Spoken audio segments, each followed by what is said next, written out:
pelarangan salam lintas agama. Ada 3 ucapan yang mengandung doa. Bukan tidak toleran kita.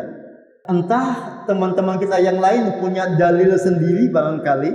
Kita hormati itu. Kalau yang non-muslim mengucapkan salam, kita berupaya untuk menjawab. Cuma di sini Bismillahirrahmanirrahim.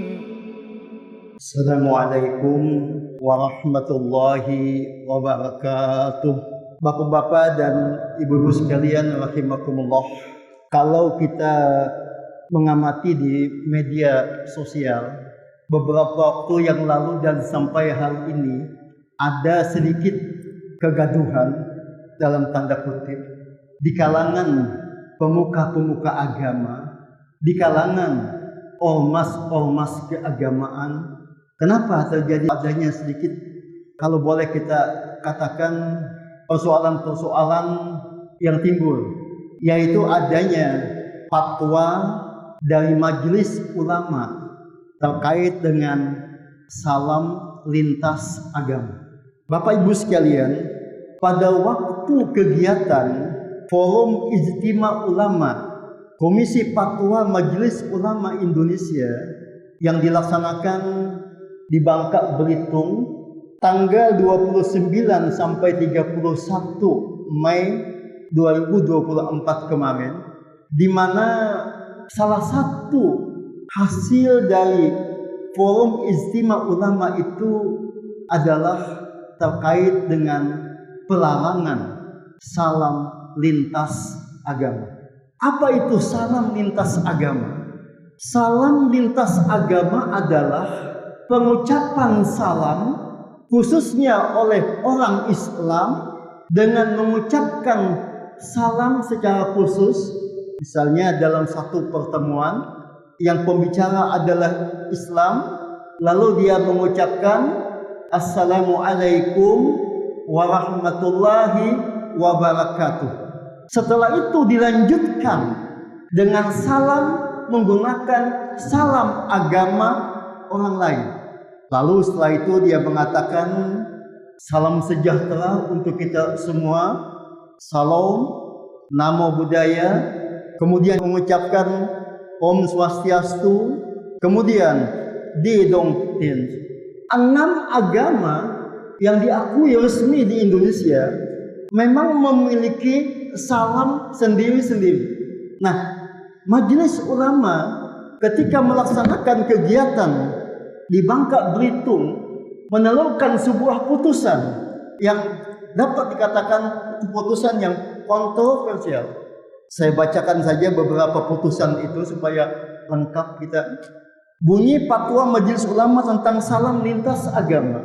1. Penggabungan ajaran berbagai agama termasuk pengucapan salam dengan menyertakan salam berbagai agama dengan alasan toleransi dan moderasi beragama bukanlah makna toleransi yang dibenarkan.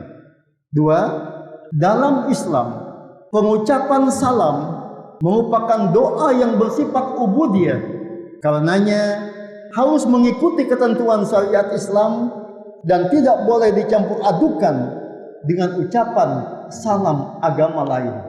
3. Pengucapan salam yang berdimensi doa khusus agama lain oleh umat Islam hukumnya haram. 4. Pengucapan salam dengan cara menyertakan salam berbagai agama bukan merupakan implementasi dari toleransi atau moderasi beragama. 5. Terakhir, dalam forum yang terdiri atas umat Islam dan umat beragama lain, umat Islam dibolehkan mengucapkan salam Assalamualaikum dan seterusnya, atau salam nasional atau salam lainnya yang tidak mencampur adukan dengan salam doa agama lain seperti selamat pagi. Maka Bapak Ibu sekalian rahimakumullah, berdasarkan Ijtima Ulama ini yang dihasilkan oleh putusan Majelis Ulama atau fatwa Majelis Ulama tanggal 30 Mei 2024, yang pertama, pengucapan salam oleh orang Islam dalam satu kegiatan menyatakan salam-salam agama lain adalah haram hukumnya. Seperti tadi ketika ceramah sambutan, yang menyampaikan sambutan ini adalah orang Islam, tapi demi toleransi dan demi moderasi beragama, lalu dia menyebutkan salam agama lain tadi. Seperti tadi contohkan, Assalamualaikum warahmatullahi wabarakatuh. Salam sejahtera untuk kita semua. Salam, nama budaya. Kemudian Om Swastiastu. Kemudian juga di Do Tiang. Di Dong Tiang itu adalah salam orang Konghucu. Nah, Bapak Ibu sekalian, dari 6 ucapan salam ini ada 3 ucapan yang mengandung doa. Ini selain daripada Assalamualaikum. Apa ucapan yang mengandung doa itu? Yang pertama adalah Namo Buddhaya. Namo Buddhaya artinya apa? Terpujilah Sang Buddha. Kemudian yang kedua, salam Hindu, Om Swastiastu. Om Swastiastu artinya semoga dalam keadaan selamat atas karunia Sang Hyang Widiwasa. Sebenarnya bukan Om tapi Aom. Aom itu adalah A untuk Brahmana, O itu untuk Krishna, kemudian M itu untuk Dewa. Jadi ada 3 dewa yang kita kenal di Hindu yang disebut dengan Trimurti, Brahma, Wisnu, Siwa. Maka Aum ini supaya lebih mudah kan disebut dengan Om. Om Swastiastu. Nah, kemudian di Kalimantan Tengah ditambah lagi dengan salam yang lain. Bapak Ibu sekalian, saya mohon maaf. Waktu di KPU juga tidak berani mengucapkan ini. Kenapa? Takut salah. Coba Bapak-bapak perhatikan saja pejabat-pejabat kita yang salam Dayak ini banyak yang salah menyebut. Kadang-kadang ada yang menyebut bercermin ke surga. Jawabannya haus. Padahal jawabannya mesti haus. A, bukan H. Dan ini bukan bahasa Dayak, tapi bahasa Dayak Kalimantan Barat. Kalbar. Kak Jubata. Belum pernah cari apa artinya Kak Jubata. Kak Jubata itu adalah nama dewa. Dewa pelindung masyarakat Dayak. Nah, karena itulah Bapak Ibu sekalian, ketika fatwa ini disampaikan oleh Majelis Ulama, memang terjadi kontroversi. Tokoh-tokoh agama di luar Muhammadiyah ribut, macam-macam tanggapannya, macam-macam argumentasi yang disampaikan, termasuk Menteri Agama sendiri. Alasannya apa? Alasannya adalah ini sebagai bentuk salam toleransi antar umat beragama. Maka ketika dari Al-Azhar datang ke Indonesia, bertemu dengan Menteri Agama, beliau juga mengucapkan 6 salam ini. Dulu ada pejabat di Palangkaraya ini dan sempat mengeluarkan surat edaran bahwa untuk toleransi antar umat beragama dan demi menjamin kerukunan, maka dianjurkan salam itu diawali dengan membaca salam masing-masing umat beragama. Sehingga pejabat itu ketika memberikan sambutan peringatan Maulid Nabi mengucapkan salam ini, padahal di sana tidak ada yang non-muslim hadir. Nah, Bapak Ibu kalian yang berbahagia, Muhammadiyah lewat Pak Anwar Abbas sebagai wakil ketua Majelis Ulama dan wakil ketua PP Muhammadiyah, beliau berpendapat bahwa fatwa dari Majelis Ulama ini terkait dengan haramnya pengucapan salam lintas agama ini adalah benar demi untuk apa? Menjaga ibadah dan akidah umat. Kenapa? Karena dalam Islam yang namanya salam itu, apalagi kalau kita sebut lengkap, Assalamualaikum warahmatullahi wabarakatuh, itu adalah merupakan doa dari kita kepada saudara kita. Dan dalam Islam doa itu doa muqal ibadah. Doa itu adalah bentuk otaknya, kepalanya ibadah. Maka dengan demikian, ketika kita mengucapkan salam itu, dia bernilai ibadah. Nah, dari 6 agama ini, selain Islam, 3 tadi yang di sana mengandung unsur doa. Kalau di Kristen, Katolik maupun Protestan hanya mengucapkan salam sejahtera untuk kita semua. Protestan, kalau Katolik mengucapkan salam, artinya selamat, damai dalam bahasa yang disebut dengan bahasa Yunani. Tapi Buddha, Konghucu, dan Hindu itu ketiganya mengandung unsur doa. Dan alhamdulillah di lingkungan Persyarikatan Muhammadiyah ketika menyampaikan sambutan-sambutan salamnya biasanya salam secara khusus dengan Assalamualaikum warahmatullahi wabarakatuh. Paling kalau ada yang non muslim kita mengucapkan selamat pagi atau selamat siang. Tidak ada tambahan yang lain. Bukan tidak toleran kita, bukan tidak moderat kita dalam beragama. Kita sangat toleran, dan toleransi dalam Persyarikatan Muhammadiyah tidak hanya diucapkan secara lisan, tapi dipraktekkan dalam pengamalan sehari-hari.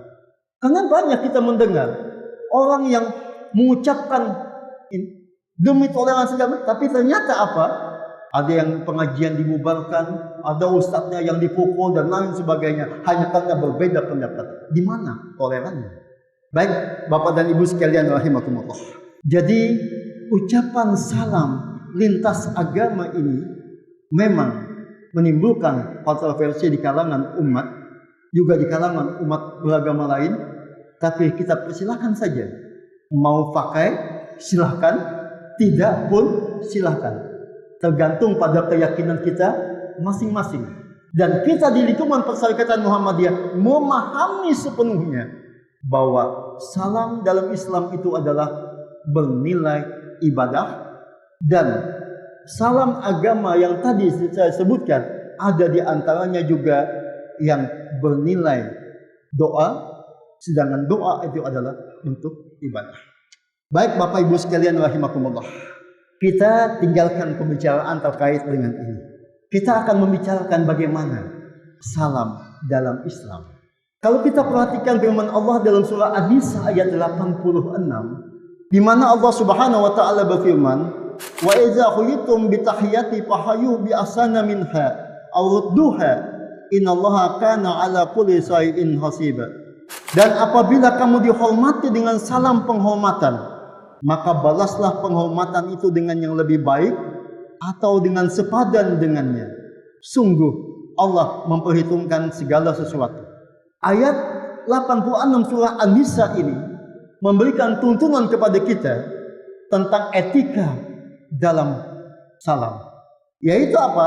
Yaitu apabila orang mengucapkan salam kepada kita, dalam arti sesama muslim mengucapkan salam, maka kata Allah apa?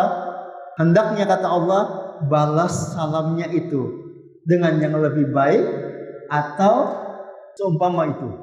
Nah, ini tuntunan Al-Quran. Sedangkan Rasul Sallallahu Alaihi Wasallam memberikan tuntunan pula. Apa kata Rasul Sallallahu Alaihi Wasallam? Haqqul muslimi ala muslimun sittun. Qila ma hiya ya Rasulullah? Qala ajalakitahu fasalim alaihi. Hak orang Islam dengan orang Islam itu kata Rasul ada 6. Satu di antaranya ialah apabila saling bertemu maka saling mengucapkan salam. Apakah kita yang dulu atau orang yang duluan? Idealnya memang dianjurkan kita yang duluan mengucapkan salam. Kalau ada teman kita ketika ketemu dengan kita mengucapkan salam, Assalamualaikum, misalnya sampai di situ saja, maka tuntunan Allah tadi apa? Balaslah dengan yang lebih baik atau seumpama dengan itu. Ketika teman kita mengucapkan Assalamualaikum, kita boleh menjawab Waalaikumsalam, atau yang lebih baik lagi Waalaikumsalam warahmatullahi wabarakatuh. Cuma di sini sepanjang yang saya pernah baca tidak ada tuntunan tambahan, yaitu ta'ala. Assalamualaikum warahmatullahi ta'ala wabarakatuh. Tidak ada tambahan ta'ala. Entah teman-teman kita yang lain punya dalil sendiri, barangkali kita hormati itu, tapi kita di lingkungan Persyarikatan Muhammadiyah tidak menambah itu dengan ta'ala tadi. Nah, Bapak Ibu sekalian, rahimakumullah, salam ini adalah merupakan amalan yang terbaik bagi umat, kata Rasul sallallahu alaihi wasallam. Di mana Rasul sallallahu alaihi wasallam ditanya oleh sahabat, apakah yang terbaik dalam kehidupan kita itu? Rasul menjawab apa? Kamu memberi makan dan memberi salam kepada orang yang kamu kenal atau yang tidak kamu kenal. Artinya, Rasul memberikan tuntunan kepada kita ketika kita ketemu dengan seseorang yang kita ketahui dia adalah beragama Islam, maka yang terbaik kita ucapkan salam. Apakah orang ini kita kenal sebagai teman kita, sebagai jamaah kita, atau tidak kita kenal? Tapi kita tahu bahwa beliau ini, dilihat potongannya Islam. Dan kita sama-sama mengetahui ketika kita saling mengucapkan salam itu, pada saat itu terjadi hubungan yang harmonis antara kita dan orang itu. Kenapa? Karena kita saling mendoakan. Terserah kepada kita apakah kita mengucapkannya dengan salam yang pendek tadi, Assalamualaikum, atau Assalamualaikum warahmatullahi, atau Assalamualaikum warahmatullahi wabarakatuh. Nah, Bapak Ibu sekalian rahimakumullah, dalam suatu kesempatan ketika Rasul sallallahu alaihi wasallam duduk di masjid bersama dengan sahabat-sahabatnya, ada seorang sahabat masuk mengucapkan Assalamualaikum. Dijawab oleh Nabi, Waalaikumsalam warahmatullahi wabarakatuh. Lalu kata Nabi 10. Datang lagi yang lain mengucapkan salam agak lengkap, Assalamualaikum warahmatullah. Dijawab oleh Nabi dan sahabat, lalu Nabi mengatakan 20. Kemudian datang yang ketiga mengucapkan salam dengan lengkap, Assalamualaikum warahmatullahi wabarakatuh. Lalu dijawab Nabi dengan para sahabat, kata Nabi 30. Artinya apa? Artinya di sini bahwa salam itu ada tingkatan-tingkatan dari sisi nilai. Tadi ada yang 10, ada yang 20, ada yang 30. Nah, Bapak Ibu sekalian rahimakumullah, terkait dengan salam ini, para ulama sepakat bahwa mengucapkan salam itu hukumnya sunnah. Menjawabnya adalah merupakan kewajiban. Cuma ada beberapa ucapan salam yang tidak perlu dijawab. Apa itu? Yang pertama, ucapan salam ketika mengakhiri sholat. Tadi kita sama-sama di sini mengakhiri sholat, imam dan makmum sama-sama mengucapkan Assalamualaikum warahmatullahi wabarakatuh. Tidak perlu dia jawab. Jadi ada salam yang tidak perlu dijawab. Ada salam yang tidak kita kehendaki dijawab. Apa kira-kira salamnya? Salam kepada ahli kubur.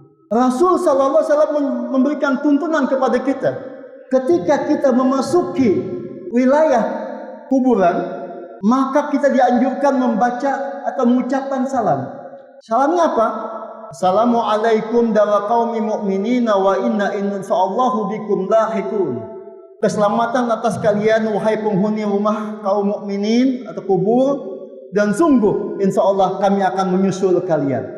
Salam ini tidak kita kehendaki ada jawaban. Karena kalau ada yang menjawab bahaya, Pak. Tiba-tiba kita mau ada suara jawaban dari dalam kubur. Nah, Bapak Ibu sekalian, bagaimana dengan salam kepada ahlul kitab, orang non-muslim, atau non-muslim memberikan ucapan salam kepada kita? Di mana Nabi Muhammad SAW mengatakan, ada hadis dari Abu Hurairah radhiyallahu anhu, Nabi mengatakan, la tabda'u yahudu wa nasara bisalam. Artinya apa? Janganlah kalian mendahului orang Yahudi dan Nasrani itu memberi salam. Kalau di depan kita jelas dia itu bukan Islam. Belum pernah sekali mengisi materi waktu di KPU, mengisi materi KPU di gereja Katolik. Waktu itu dari KPU yang hadir Muslim cuma ulun sendiri. Karena yakin yang hadir ini tidak ada satupun yang Muslim, saya tidak mengucapkan salam. Saya cuma mengucapkan selamat pagi Bapak Ibu sekalian, karena acaranya kebetulan pagi. Tapi kalau di tempat itu ada satu orang yang Muslim, meskipun 100 yang non, tetap kita mengucapkan salam. Kenapa? Karena ada saudara kita seiman seagama di situ. Jadi kita tidak mendahulunya. Tapi seandainya mereka yang mengucapkan salam, kebetulan misalnya pejabat ini non Muslim, ketika menyampaikan sambutan dia mengucapkan salam. Dan kadang-kadang jujur saja kita di Kalteng ini pejabat-pejabat kita yang non Muslim itu lancar sekali kalau mengucapkan salam ini. Ingat dulu waktu Pak Emas Naram, jangankan salam kita, Rabbana atina fid dunya hasanah, hafal ya. Nah, kalau yang non Muslim mengucapkan salam, meskipun salamnya penuh, misalnya Assalamualaikum warahmatullahi wabarakatuh, maka kita tidak menjawabnya dengan sepenuh itu. Cukup kita menjawab dengan Alaikum. Pernah kejadian waktu kegiatan forum kewaspadaan dini masyarakat Kota Palangkaraya, saya waktu itu sebagai ketua FKDM-nya.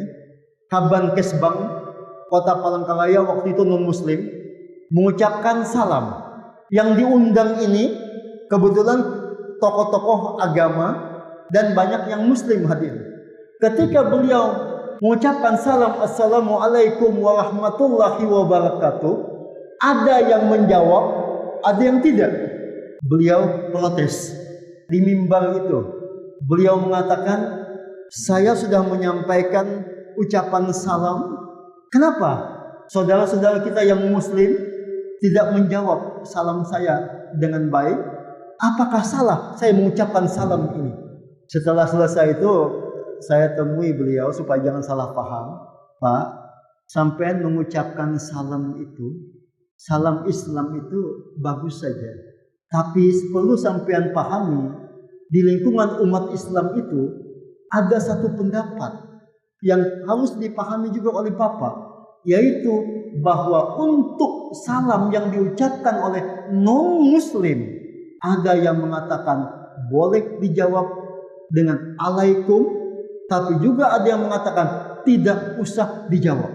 Setelah saya sampaikan kepada beliau ini, akhirnya beliau bisa memahami bahwa memang begitu rupanya pendapat atau tata cara menjawab salam itu.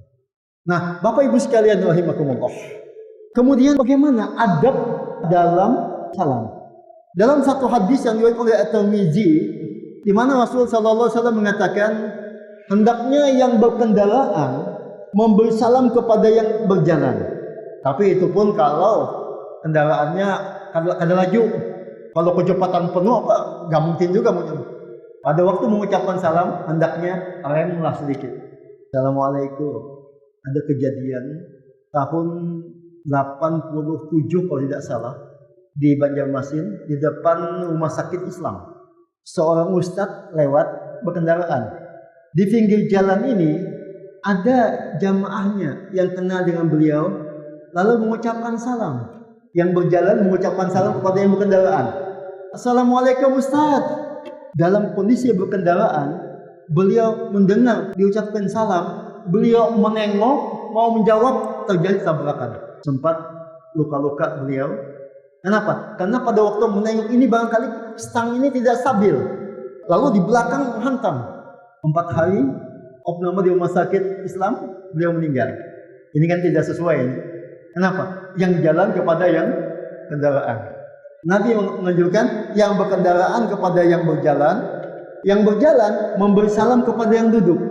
Ada teman-teman kita yang duduk, kita yang jalan, Assalamualaikum. Atau juga yang sedikit kepada yang banyak. Kita berlima berjalan, Ada orang duduk-duduk 10 orang. Yang mana tuh? Yang sedikit ini kepada yang banyak. Kemudian yang kecil kepada yang tua. Itu adabnya dalam mengucapkan salam. Bapak Ibu sekalian, menjawab salam tadi sebagaimana kami sampaikan adalah wajib hukumnya. Karena itu kita berupaya untuk menjawab. Cuma di sini kalau one by one, kalau satu dengan satu, iya kita jawab. Tapi kalau dalam bentuk jamaah, ada kita duduk-duduk, lalu apa? Seperti pengajian ini untuk jamaah, maka untuk menjawabnya itu dengan fardu kifayah. Bisa saja salah satu yang menjawab. Tapi kalau one by one, satu demi satu, maka wajib menjawabnya. Termasuk di antaranya, misalnya dalam kelas, ketika guru masuk ke dalam kelas, guru mengucapkan salam, maka yang di kelas itu bisa saja, ini ada. Tapi kebanyakan kita jawab semuanya, itu lebih bagus. Tapi kalau tidak, satu pun boleh menjawabnya. Tapi ketika orang banyak itu, misalnya di kelas ada 10 anak masuk ke dalam kelas, guru duduk di kursi, 10-nya mengucapkan salam, tidak perlu dijawab ke 10-nya. Cukup satu kali saja dari 10 ucapan salam yang disampaikan oleh siswa tadi. Nah, Bapak Ibu sekalian rahimakumullah. Ternyata ini ada penelitian dari Hiromisia, salah seorang peneliti dari Jepang, dalam bukunya The Miracle of Enzyme, dia mengatakan dorongan energi positif yang muncul dari cinta, tawa, kebahagiaan. Tadi kalau kita mengucapkan salam kan ada perasaan cinta, perasaan sayang dengan saudara kita ini. Ada perasaan bahagia antara kita karena kita mengucapkan salam. Apa katanya? Itu menstimulasi DNA untuk memproduksi limit enzim pangkal dalam tubuh kita, yaitu sang enzim ajaib beraksi sebagai biokatalis untuk memperbaiki sel-sel kebahagiaan dan cinta, dapat membangunkan suatu potensi jauh di luar pemahaman kita sebagai manusia saat itu. Jadi rupanya ketika kita mengucapkan salam dengan ketulusan, dengan keikhlasan, di situ ada perasaan bahagia kita, perasaan senang kita, maka muncul DNA yang disebut dengan enzim biokatalis ini memperbaiki sel-sel yang rusak dalam tubuh kita. Bapak Ibu sekalian rahimakumullah, inilah barangkali yang dapat saya sampaikan dalam kesempatan yang berbahagia ini terkait dengan salam dan kontroversi salam lintas agama. Sekali lagi, kita sebagai keluarga besar Muhammadiyah cukup mengucapkan salam dengan salam kita sendiri. Kalau toh dengan masyarakat yang di luar itu ada, misalnya bisa ditambah dengan kondisi situasi pada waktu itu. Assalamualaikum ditambah dengan selamat pagi atau selamat siang. Tidak perlu dengan yang lain-lainnya. Toleransi tetap kita jaga, toleransi tetap kita pelihara, tapi jangan sampai merusak nilai-nilai ibadah dan akidah kita. Demikian, mudah-mudahan ada manfaatnya untuk kita semua. Allahumma harinal haqqa haqqa warzuqna tiba'ah wa arinal batila batila warzuqna sinabah. Assalamualaikum warahmatullahi wabarakatuh.